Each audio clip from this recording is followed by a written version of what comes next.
देखो यार, ऐसी कौन सी चीज़ें हैं जो तुमने अपने फर्स्ट ईयर में मिस कर दी। तो उससे पहले मैं अपना एक छोटा सा इंट्रोडक्शन देना चाहता हूँ। मेरा नाम रजत कुमार प्रजापति है। मैं एक बीटेक सेकेंड ईयर का स्टूडेंट हूँ और मेरा ब्रांच सीएस है। मेरे कॉलेज का नाम Maharana Pratap institute of technology है। मेरा फर्स्ट ईयर बीत चुका है। मेरे फर्स्ट ईयर में 7.64 SGPA बने हैं। तो मैं सेकेंड ईयर में आ चुका हूँ, तो थोड़ी सी चीज़ें तो तुमसे ज़्यादा जान ही रहा हूँगा क्योंकि मैंने फ़र्स्ट ईयर पास कर लिया है। तो आज उसी बारे में बात होगा। तो चलिए शुरू करते हैं। जो सबसे पहली चीज़ है वो जिम होता है दोस्तों, जो मैंने अपने फ़र्स्ट ईयर में मिस कर दिया है क्योंकि मेरे कॉलेज में प्रोवाइड भी नहीं किया था। और मैं एक डेली डेली कॉलेज जाता था क्योंकि मेरे घर से कॉलेज ज़्यादा दूर नहीं था। तो मैंने वो चीज़ एक मिस कर दी जो कि आपको मिस नहीं करना चाहिए, क्योंकि जिम एक बहुत अच्छी चीज़ होती है। और अगर आपके कॉलेज में तो आपको प्रोवाइड किया ही गया होगा, तो आपको जिम मिस नहीं करना। आपको कॉलेज में जिम जाते रहना है, जिससे आपकी मेंटल और फिटनेस दोनों बरकरार रहती है। तो आपको जिम जाना है। मैं ये नहीं कर रहा हूँ कि आपको जिम में ही घुसे रहना है, लेकिन जिम जाने से आपकी बॉडी ठीक रहेगी, मेंटल प्रेशर सही रहेगा। आपको जिम देखो यार, दूसरी चीज़ जो होती है वो कोडिंग होती है। तो अगर आप फर्स्ट ईयर में हैं तो कोडिंग आपको स्टार्ट कर देनी चाहिए, क्योंकि फर्स्ट ईयर में आपको कोडिंग के लिए बस सी प्रोग्रामिंग पढ़ाया जाता है। कहीं कहीं पे जावा या पाइथन वगैरह भी पढ़ाई जाती हैं, लेकिन स्कूल कॉलेजों यानी कि कॉलेज जो आपका कॉलेज होगा उसमें आपको पूरा प्लेसमेंट के अकॉर्डिंग नहीं पढ़ाया जाता। जो सिलेबस होता है आपके यूनिट वाइज पढ़ाया जाता है। तो आपको कोडिंग स्टार्ट कर देनी चाहिए फर्स्ट ईयर से, क्योंकि वो कोडिंग बहुत ज़रूरी होता है। अगर आप कोडिंग स्टार्ट नहीं करेंगे शुरू से तो प्लेसमेंट के समय आपको दिक्कत आ सकती है। क्योंकि मैंने फर्स्ट ईयर में मैंने कोडिंग के लिए बस उतना ही पढ़ा था जितना मेरे कॉलेज ने मुझे बताया था। लेकिन सेकेंड ईयर में आने के बाद मुझे यह रियलाइज़ हो रहा है कि नहीं, कोडिंग पे कमांड तो बनानी होगी। क्योंकि अगर आप कोडिंग पे कमांड नहीं बनाएंगे, जैसे कि आप जानते हैं कि बहुत सारी MNCs कंपनियां जो होती हैं वो कोडिंग के बेसिस पे लेती हैं। आपका DSA हो गया, जावा हो गया, पाइथन हो गया, इस सब में आपको लीड कोड करना चाहिए, जो कि बहुत ज़्यादा ज़रूरी होती है। इसके लिए कोडिंग बहुत ज़रूरी। देखो यार, तीसरी जो चीज़ होती है वो CGPA मैटर करता है। लोग कहते हैं CGPA मैटर नहीं करता, लेकिन जब सेकेंड ईयर में मैं आ चुका हूँ तो मेरे को ऐसा लग रहा है CGPA मैटर करता है। हालांकि मेरे 7.64 CGPA फर्स्ट सेमेस्टर में बने, और अभी सेकेंड सेमेस्टर का एग्ज़ाम तो अभी हाल ही फ़िलहाल में 10-15 दिन हुआ जिसे एंड हुआ है, और मेरे प्रैक्टिकल तो अभी चल ही रहे हैं। तो अब सेकेंड ईयर में लगभग 8 CGPA के आसपास ही आएगा। तो CGPA बहुत ज़्यादा मैटर करता है। और CGPA यदि आपका 8 CGPA आ रहा है तो बहुत अच्छा, नहीं तो 7.5 CGPA से आपको ऊपर रखना पड़ेगा, क्योंकि लगभग 7.5 CGPA से ऊपर सारी कंपनियां अलाउ कर देती हैं। तो CGPA बहुत स्टार्ट है। अगर आपसे शुरू में ही पहले सेमेस्टर में आपके 6 CGPA बन गए तो आपको एक किक स्टार्ट नहीं मिल पाता है, जिससे आप वो 6 CGPA लास्ट सेमेस्टर कर ले जाते हैं। और अगर पहले सेमेस्टर में आप CGPA को मेंटेन करेंगे, जिससे आप बहुत अच्छा कर सकते हैं। और CGPA मेंटेन करना बहुत ज़रूरी होता है। तो आपको CGPA यानी एकेडमिक पे आप ध्यान देना चाहिए। कोडिंग तो आपको करनी है, लेकिन एकेडमिक पे आपको ध्यान देना चाहिए। CGPA बहुत ज़्यादा ज़रूरी होता है। CGPA एक ऐसी चीज़ है जो आपकी प्लेसमेंट में भी बहुत ज़्यादा काम आती है। कई कंपनियां ऐसी होती हैं जो CGPA के बेसिस पे ही आपको एंट्री देती हैं, जैसे 7.5 CGPA 7 CGPA से यदि आपका ऊपर है तो ये आप उसके इंटरव्यू राउंड, कोडिंग राउंड या फिर जो भी राउंड होते हैं उसमें बैठ सकते हैं। तो CGPA पे आपको अपनी कमांड बनानी होगी। देखो यार, इसके बाद जो चीज़ आती है वो होती है आपके, जब कॉलेज आप फ्रेशर होंगे, जब आप कॉलेज में जाएंगे तो आपके कॉलेज में इंडक्शन प्रोग्राम करके कुछ 1 हफ्ते, 2 हफ्ते, 3 हफ्ते, वो कॉलेज टू कॉलेज वेरी करता है। स्टूडेंट इंडक्शन प्रोग्राम, कहीं कहीं पे इंडक्शन प्रोग्राम होता है, वो आपको अटेंड जरूर करना चाहिए। उसमें प्रोफेसर द्वारा जो नॉलेज दिया जाता है वो एक बहुत अच्छा नॉलेज होता है। उसमें आपको बताया जाता है हाँ कौन फैकल्टी क्या कैसे हो रही है, रजिस्ट्रार ऑफिस में क्या कैसे हो रहा है। तो स्टूडेंट इंडक्शन प्रोग्राम को आपको ज़रूर अटेंड करना चाहिए।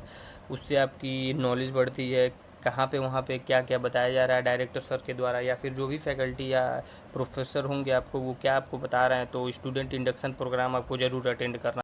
देखो यार, इसके बाद जो चीज़ आती है वो आती है आपको सोशलाइज होना पड़ेगा फर्स्ट ईयर में, क्योंकि आप फर्स्ट ईयर में अगर सोशलाइज नहीं होंगे तो सोशलाइज का मतलब ये होता है कि आप जैसे फर्स्ट ईयर में गए तो आपको सबसे बातचीत करना होता है। कुछ चुनिंदा दोस्त बनाकर ही मत छोड़ दीजिए, पूरे आप अपने बैच से जो आपके क्लासमेट हैं सबसे बात करिए, क्योंकि second year third year onwards जब आप जाएंगे तो आपको प्रोजेक्ट पे काम करना होगा, जो कि 1-2 लोगों से होगा नहीं, आपको टीम बना के काम करना पड़ेगा। तो देखो यार, टीम के लिए आपको जब आप क्लासमेट्स में सारे लोगों से बातचीत करेंगे तभी आप टीम बना के काम कर सकते हैं। तो आपको सबसे बातचीत करना होगा, जो कि आप प्रोजेक्ट्स पे काम करेंगे तो आपको बहुत ज़्यादा हेल्प करेगा। तो आपको बहुत ज़्यादा सोशलाइज होना पड़ेगा। देखो यार, इसके बाद जो चीज़ आती है वो आती है कि आपको कॉलेज में बंक करना चाहिए, पार्टी करनी चाहिए। हाँ, ये तो करना चाहिए, महीने में 1-2 बार तो कर ही लेना चाहिए।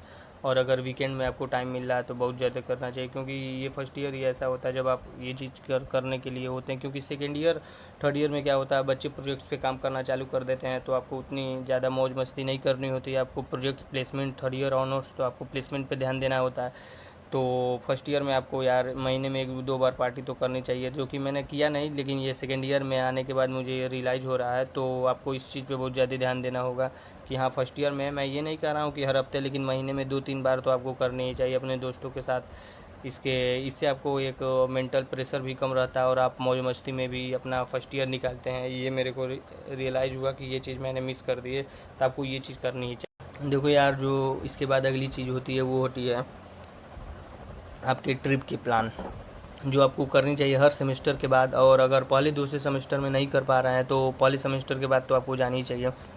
यदि आपके कॉलेज उत्तर प्रदेश में है या उत्तर प्रदेश से बाहर, जैसे दिल्ली में है, तो आपको प्रदेश से बाहर या फिर प्रदेश में ही अपने ही जहाँ पे कॉलेज है उससे थोड़ी दूर पर जैसे 300-400 किलोमीटर, 100-200 किलोमीटर के आसपास कोई रेपुटेटेड यानी कोई धार्मिक अगर स्थल है, वहाँ पे आप विजिट कर सकते हैं। जैसा आपका मन बने आप ट्रिप बना लीजिए। क्योंकि जब मेरा फर्स्ट सेमेस्टर का एंडिंग था तो हम लोग मैं अपने दोस्तों के साथ जो कि गया था, मैंने इलाहाबाद घूमा था। जो कि इलाहाबाद में एक 144 वर्ष बाद कुंभ लगा था, तो उसमें हम लोग गए थे, घूम के आए थे, जो कि उसमें बहुत मज़ा आया था। मैं था, मेरे साथ 2 दोस्त और गए थे, तो उसमें हम लोग को बहुत मज़ा आया था। तो आपको ट्रिप की प्लानिंग तो करनी चाहिए हर सेमेस्टर के बाद। इससे आपको क्या होता है कि आप एक्सप्लोजर मिलता है, आप घूमने में आपको मज़ा आएगा एक, और वहाँ पे चीज़ें देखने की मज़ा आएगी क्या कैसे चल रही हैं। तो एक्सप्लोजर के लिए आपको ट्रिप की प्लानिंग तो करनी चाहिए।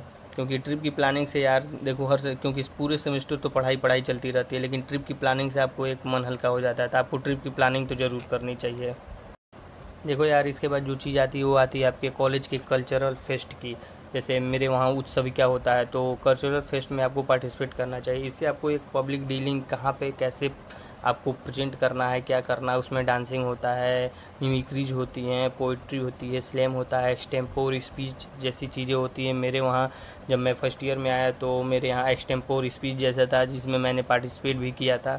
तो वो बहुत अच्छी चीज़ थी, क्योंकि पब्लिक डीलिंग मेरे को शुरू से आती है। क्योंकि मैं अभी जब स्कूल टाइम में पढ़ता था तब से मैं स्पीच देता था। तो पब्लिक डीलिंग एक ऐसी चीज़ है जो आपको फर्स्ट ईयर में ही नहीं, कॉलेज के ड्यूरेशन में नहीं, बल्कि प्लेसमेंट में आपको बहुत ज़्यादा ये मदद करती है। तो अगर आप पब्लिक डीलिंग जानते हैं तो आप किसी कंपनी में यदि जाते हैं तो वहाँ पे भी ये सब मदद करती है। तो आपको पब्लिक डीलिंग पे ही ध्यान देना होता है, आपको कैसे प्रेजेंट करना है, क्या कैसे करना। तो आप ये इस चीज़ पे उत्सव ऐसी चीज़ें जो कल्चरल फेस्ट आपके कॉलेज में ऑर्गेनाइज होता है तो उसमें आपको ज़रूर से ज़रूर पार्टिसिपेट करना। देखो यार, अगर आप ये मेरी पहली वीडियो थी, तो मैं पहली वीडियो आप इस पे बना रहा हूँ कि मतलब तुम्हें फर्स्ट ईयर में क्या चीज़ मैंने मिस कर दी और क्या तुमको मिस नहीं करनी चाहिए। क्योंकि मैं सेकेंड ईयर में आ चुका हूँ, तो मुझे ये पता चल गया कि फर्स्ट ईयर में मैंने क्या मिस कर रही हैं। तो ये चीज़ तुम मिस मत करना। और अंत में मैं यही कहना चाहूँगा कि देखो यार, चैनल को सब्सक्राइब करो, ऐसी वीडियो आने वाली है, बहुत सारी वीडियो, मैंने बहुत कुछ प्लान किया है। तो चैनल को सब्सक्राइब कर दो, लाइक कर दो और अपने दोस्तों के साथ शेयर कर दो, यदि वो फर्स्ट ईयर में है जो कि तुम्हारे साथ जा रहे हैं तुम्हारे साथ। क्योंकि अगर फ्रेशर हो तुम, तो तुमको पता होना चाहिए क्या क्या चीज़ तुमने मिस कर दी है। तो अगर वो चीज़ मिस नहीं करना चाहते हो तो इसको जल्दी से शेयर कर दो और लाइक कर दो यार। और ये चीज़ें देखकर मतलब मैंने जो चीज़ें मिस की वो तुम मिस ना कर पाओ, इसके लिए ये वीडियो थी। और आने वाले समय में और वीडियो आएगी। तो धन्यवाद।